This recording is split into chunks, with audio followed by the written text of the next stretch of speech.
Chaude matinée de février, aux alentours de 9h47, vous avez toutes les chances de croiser des gens ainsi vêtus. Voici des jeunes branchés, issus d'un milieu aisé, aux vêtements d'inspiration hip-hop, tendance afrocentriste pour monsieur. Là, ce sont les élégantes empagnes commémoratives célébrant l'anniversaire de l'indépendance du pays, aussi bien que le succès d'un établissement bancaire. Un jeune débrouillard qui arpente les rues de la capitale avec ses méduses. Pas de doute, vous êtes bien arrivé au Congo, ou plutôt République démocratique du Congo, le pays où le vêtement est roi. Mais si vous vous rendez en compagnie de Yokali Moudaba, écrivain, poète et observateur attentif des habitudes vestimentaires de ses compatriotes dans une rue du quartier populaire de Matonge, vous verrez qu'à Kinshasa, le vêtement n'est pas seulement un roi, il peut être Dieu en personne. Bonjour. Bonjour. Ah, ça, c'est le look du jour, avec une chemisette très légère, même transparente. Ça sont les tendances actuelles. Ce sont les jeunes d'aujourd'hui. On a là la synthèse de la tradition réadaptée à la mode occidentale. Elle a une jupe, un corset au-dessus. C'est simple, mais c'est séduisant. Mais lui, vraiment, c'est un sapeur. Hein? Ouais, voilà, ça, c'est le... Ça, c'est le sapeur quinois. Il a une salopette avec une chemise blanche, pantoufles, lunettes, tête rasée. Ça, c'est le sapeur quinois. Je ne sais pas où il va, d'ailleurs, à cette heure-ci matinale de la journée. Mais il se balade, il se montre. Ici, à Kinshasa, les sapeurs n'appartiennent pas au corps des pompiers, mais à la SAP, la Société des ambianceurs et personnes élégantes. Ce mouvement, né au Congo, est également appelé religion Kitendi, ce qui veut dire religion du tissu. Les sapeurs sont des fous de vêtements griffés de grandes marques internationales. Ces habits, théoriquement hors de prix, sont portés par des jeunes gens qui sont tout sauf riches. Rien d'étonnant au fond, car nous sommes au pays de la débrouille, de l'économie parallèle, et qu'il y aura toujours un cousin en Europe pour donner un coup de main. Ainsi, Francis, ce marchand de pneus habillé en Yamamoto, est la figure de proue d'un groupe de sapeurs nommé Real Japon, car ils puisent leur inspiration dans ce qu'ils perçoivent comme une certaine décontraction japonaise. On m'appelle Francis Ngonda Y-3.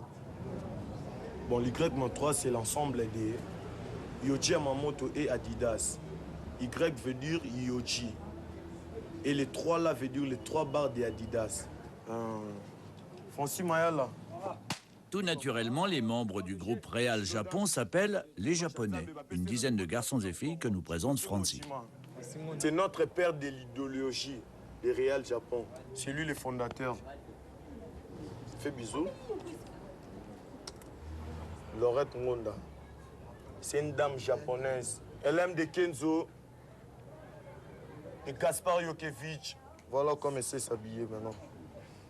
J'aime beaucoup vraiment m'habiller, donc c'est mon style. J'aime des habits, j'aime m'habiller très propre.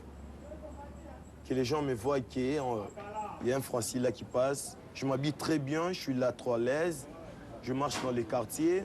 Quand je m'habille, je sors, il y a plein de gens qui crient. Il y a des cris de joie. Ah, Francis, Francis, Francis. Bon, pour moi aussi, c'est bon. Je suis pas star, mais quelque part, dans ma façon de m'habiller, il y a des gens aussi, je sais pas. Les membres de Real Japon sont les vedettes du quartier Kasavubu. Pour entretenir leur statut, ils organisent régulièrement des parades dans la ville, au cours desquelles ils transportent avec eux des valises contenant toute leur garde-robe. Pour leurs fans, ces valises à roulettes remplies de costumes griffés sont des objets saints, les instruments sacrés du culte de la SAP.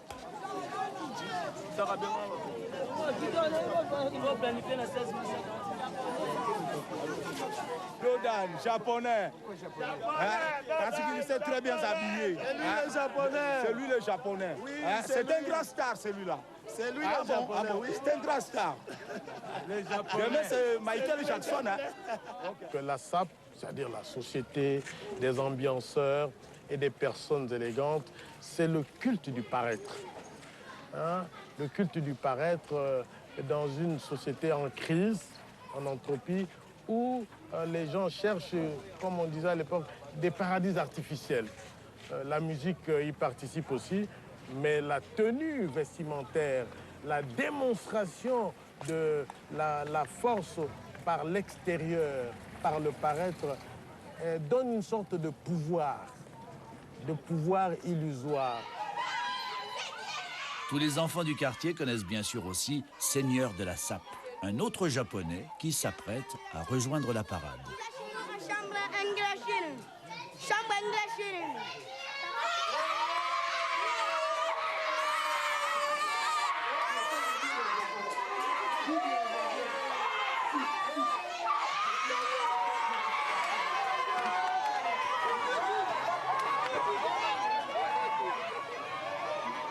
Les sapeurs viennent des milieux plutôt humbles. Et justement, ceci explique cela.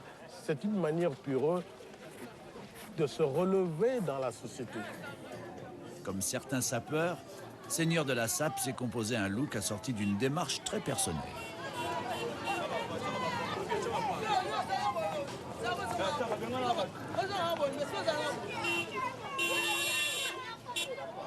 Dans les dancings, le soir, après la parade, différents groupes de sapeurs se rejoignent. Il y a les Français, les Italiens, les Américains et bien sûr les Japonais. Ils improvisent un spectacle à la gloire des habits. Le vêtement est adulé encore plus que celui qui le porte et l'élégance compte au moins autant que la marque. Porter de tels vêtements à l'époque de Mobutu eût été fort mal vu lorsque le Congo s'appelait Zaïre et que le maréchal président régnait sans partage. Il essaya d'imposer jusqu'à la manière dont il fallait s'habiller. Ainsi, Mobutu, qui était le seul à porter une toque en léopard, inventa un concept très étrange, une tenue qui s'appelait abacoste, c'est-à-dire abat le costume, mais signifiant en réalité abat la cravate.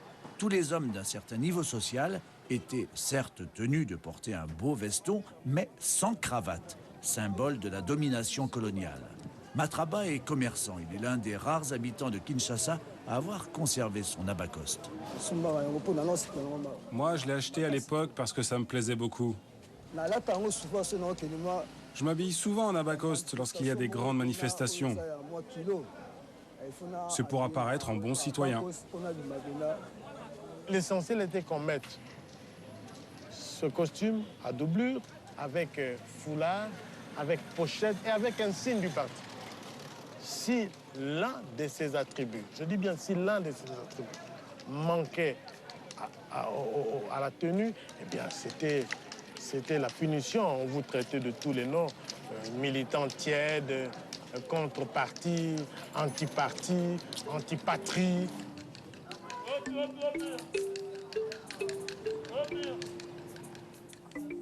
Les femmes non plus ne pouvaient pas s'habiller comme elles le voulaient au temps de Mobutu.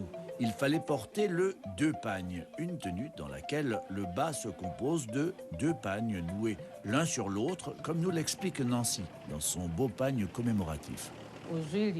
Tu prends le premier pagne, tu le noues comme ça, au niveau de la hanche, et tu noues les deux bouts très fort. Ensuite, tu prends un deuxième pagne, tu le mets au-dessus, et puis c'est fini. À l'époque, quel que soit le pays où tu te trouvais, quand tu voyais une maman zaïroise, tu la reconnaissais tout de suite à la façon dont elle était habillée. Et puis, si on regarde bien, le deux pagnes valorise la femme.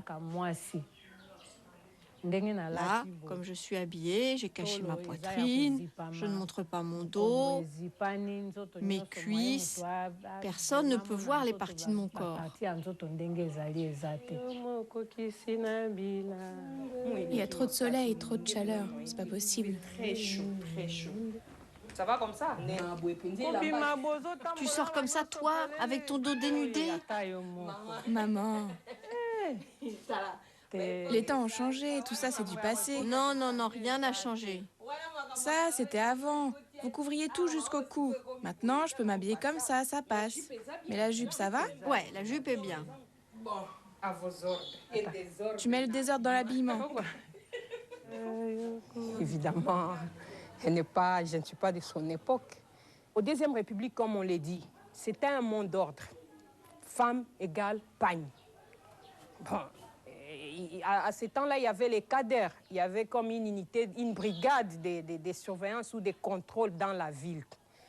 Et on vous trouvait avec le pantalon, on vous dénidait en route, en cours de route. Et quand le régime Mobutu est tombé, on s'est toutes précipitées un peu dans les pantalons, parce que quelque chose qu'on vous a interdit pendant des années. Et tout d'un coup, on vous dit, bon, habillez-vous comme vous voulez.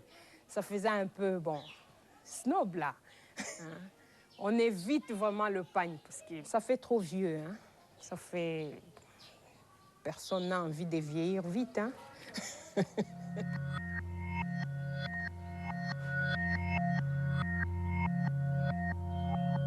Mais le tissu pagne n'a pas dit son dernier mot.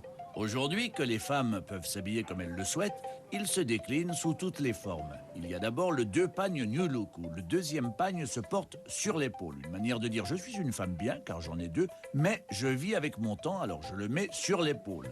Il y a la robe bustier à fronce, l'ensemble coordonné pantalon, chemise sans manches, bref, le pagne sous toutes ses coutures.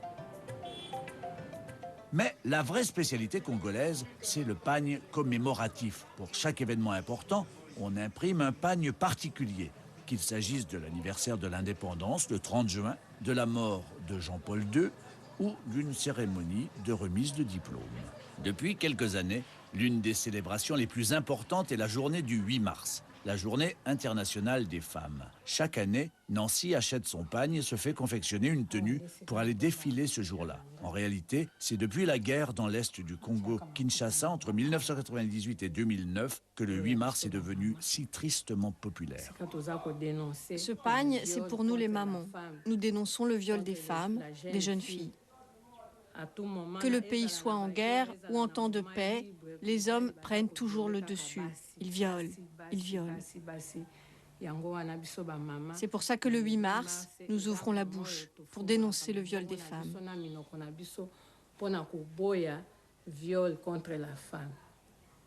Ce qui nous étonne, c'est que les commanditaires de ces actes, on ne les voit jamais punis.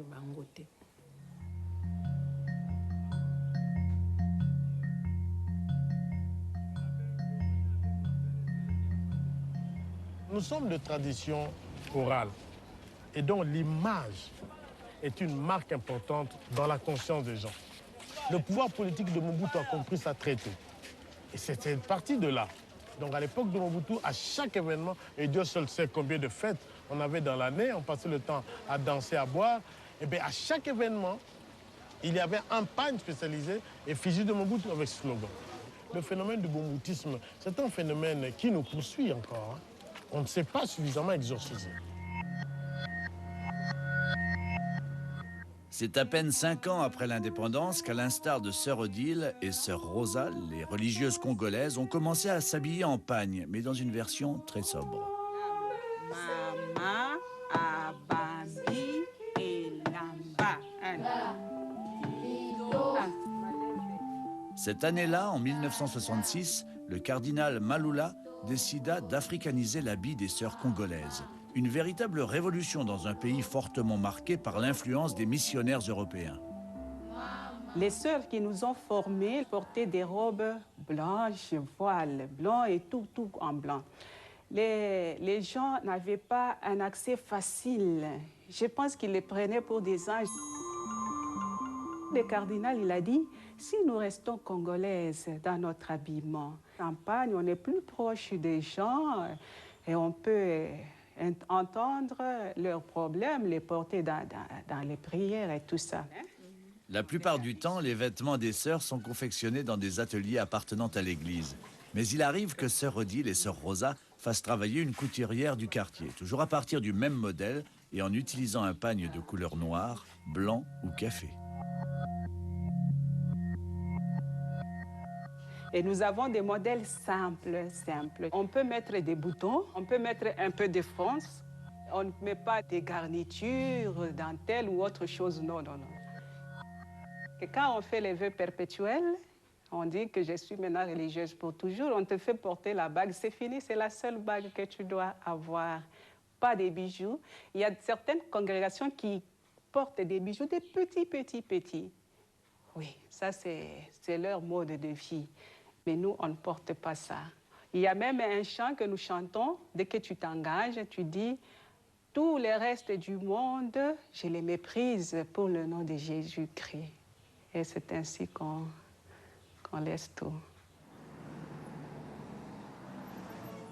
Le renoncement et la sobriété vestimentaire ne sont pas aussi clairement lisibles dans les tenues du pasteur évangélique Louva Ekaula, qui prêche pourtant contre le culte des apparences. Même si tu n'as pas de voiture, Dieu t'aime.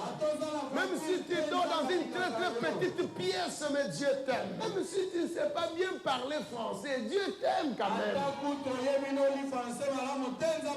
C'est l'amour de Dieu qui, jusqu'à aujourd'hui, te garde en vie. Vous savez, quand vous lisez l'Ancien Testament, vous allez vous rendre compte que les sacrificateurs qui étaient au fait les prêtres à l'époque de Moïse, de David et autres, ils s'habillaient de cette façon-là avec des tuniques. Et les catholiques ont copié ça, vous voyez. Mais nous, c'est un peu différent, vous voyez. Nous croyons que ce qui est plus important, c'est l'aspect intérieur, l'aspect spirituel. C'est pas trop l'aspect extérieur de longue tunique, vous voyez. Il y a des gens qui disent, vous vivez dans un pays pauvre. Vous n'avez rien à manger. Vous vivez comme des animaux. Vous êtes les signes de malédiction. Moi, je leur dis souvent ceci. Moi, je suis convaincu que Dieu m'aime. La façon avec laquelle je me présente devant quelqu'un démontre aussi le respect ou la considération que j'ai vis-à-vis de la personne. Et quand on doit rencontrer Dieu, bon, pour nous, il faut aussi s'habiller d'une certaine façon, quoi. Quand un fidèle vous voit, qui remarque que vous vous habillez bien et vous donne des compliments. Non, juste, c'était très bien, vous êtes très bien habillé.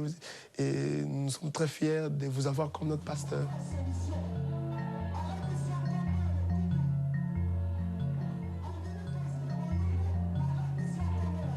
Quand mon bout est parti, il y a eu une sorte de manque. Et à mon humble avis, ce manque a été récupéré par les églises du réveil. Quand vous regardez le tintamarre qu'il y a autour de... Quand vous regardez le culte de la personnalité, quand vous regardez la démonstration vestimentaire, la démonstration des biens et des richesses au nom de la religion, on se dit c'est peut-être une nostalgie, à mon sens, de l'époque mobusienne. Et les femmes y vont en se disant « Ah, mais mon pasteur, il sait parler. Mon pasteur, il sait s'habiller. » On n'y va pas pour le contenu de la religion. On y va justement pour la séduction que cela peut procurer aux unes et aux autres. Non content d'être pasteur, Louva Ekaula est également une vedette de la chanson chrétienne. Ce dimanche, il se produit sur scène pour la plus grande joie de ses fans qui ont ainsi l'occasion d'admirer un autre de ses nombreux costumes. Au Congo, on dit que si un pasteur est mal habillé, il n'a pas l'onction divine. Il suffit de regarder le pasteur Louva pour comprendre qu'il est aimé de Dieu.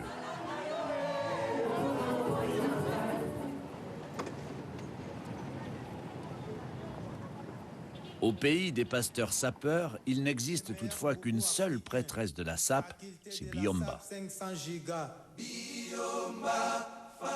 La propriétaire du plus beau magasin de sape de Kinshasa qui fait réaliser des clips à sa propre gloire. Dans sa boutique du centre-ville, Biomba ne se contente pas de vendre de la marque. Elle lance aussi des tendances qui vont dominer la scène locale, comme récemment le boubou, un vêtement bien aéré, à la mode en Afrique de l'Ouest, jusque-là inconnu ici, qu'elle a réussi à imposer dans la haute société. Les boubous qu'elle vend sont fabriqués au Sénégal et au Bénin, faits en basin, un coton damassé importé d'Europe. Moi, je suis la cour suprême de la sape dans le monde du basin, parce que c'est moi qui ai imposé le basin au Congo. Par exemple, tout le monde ici sait que ce dessin, c'est du Versace. Au Sénégal, ils sont forts en couture, mais ils ne connaissent pas ce genre de motif, car ils ne sont pas dans l'univers de la sape.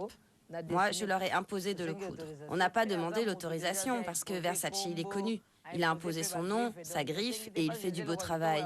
C'est pour ça que nous l'avons copié, c'est comme ce que je porte. Beaucoup de gens sont en train de le copier, mais ils ne m'ont pas demandé la permission. Et s'ils le copient, c'est que c'est beau.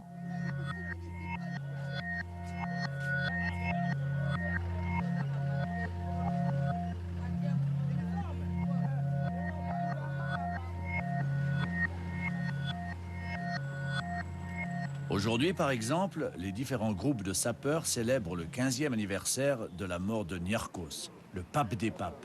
Les Japonais arrivent en premier.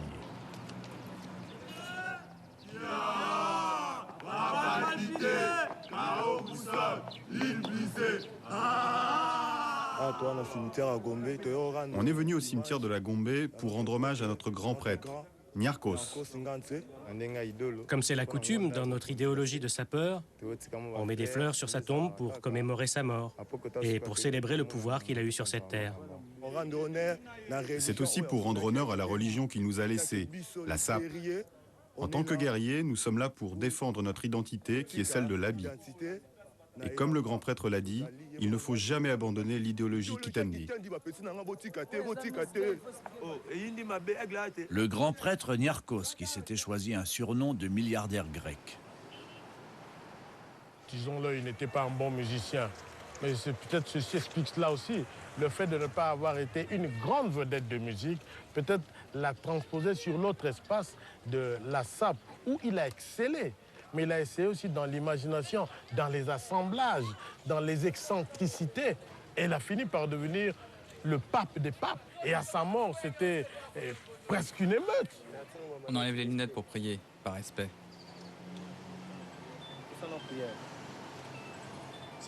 Seigneur Dieu, nous t'invoquons, nous te glorifions.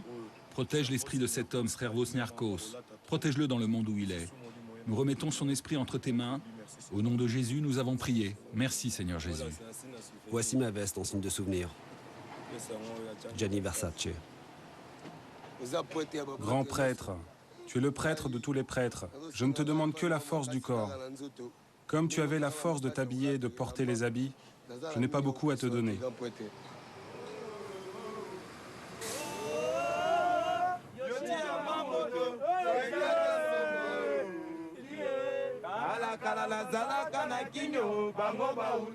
La prière terminée, les sapeurs se changent.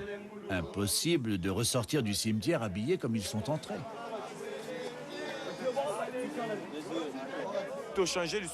Nous nous sommes changés parce que Niarchos aimait beaucoup s'habiller.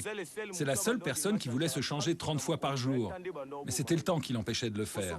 Lui, il voulait se changer 30 fois. Nous, aujourd'hui, on se limite à 2 fois. On s'apprête maintenant à sortir du cimetière et on prépare nos armes de guerre. On doit faire attention. Les autres ne doivent pas s'approcher de nous, sinon ils vont tacher nos habits. Mais on n'attrapera pas la fièvre typhoïde. On est protégé par les 12 000 maîtrises. Qu'il se réclame d'une religion qui s'appelle religion Kitendi, c'est-à-dire religion tissue. Mais pour moi, c'est aussi une forme de dérision de cette piété envahissante, environnante dans notre pays. Et donc, eux, ils se disent, mais enfin, pourquoi pas nous non plus? Puisque tout le monde est devenu prophète. Mais nous aussi, on est des prophètes, mais nous, on est des prophètes de la SAP. À la sortie du cimetière, un groupe rival de sapeurs les attend. C'est le clash. Une chorégraphie autour des vêtements sublime alors l'affrontement et s'arrête toujours avant la violence.